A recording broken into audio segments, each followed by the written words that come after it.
kamuting kahoy.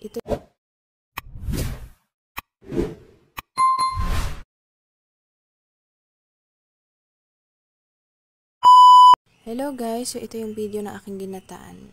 Okay, ito yung aking ingredients, sago at saka saging saba. Tsaka syempre yung kamuting kahoy natin guys. At tsaka itong gata. Hindi ko na sinalin kasi nga ilalagay rin naman mamaya. So syempre yung ating asukal, huwag nating kalimutan. So ayan na siya guys. So una, ilalagay muna natin yung gata sa kawali. Yung malabnaw, yung pangalawang gata. Tapos, pag nailagay na ho natin yan, ilalagay po muna natin yung sago. So, ayan. So, ayan siya guys. Ilagay ko na yung sago. Ilalagay ko na yung kamuting kahoy.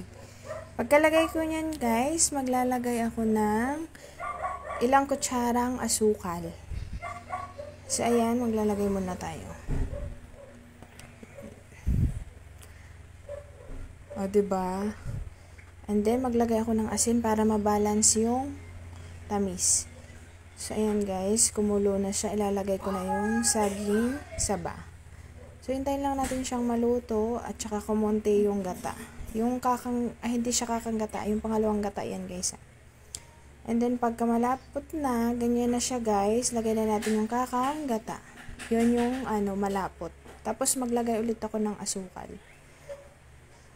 Hindi mahilig sa matamis yarn. Char. O, diba, alam nyo na. Mahilig talaga ako sa matamis. Kaya, nagdagdag talaga ako ng asukal. So, ayan na siya, guys. Malapit na siyang maluto. Pakuntiin ko lang yung niya. Gata. Ayan na siya, oh. Luto na. O, diba? Merienda na tayo, guys. Bilis lang lutuin, diba?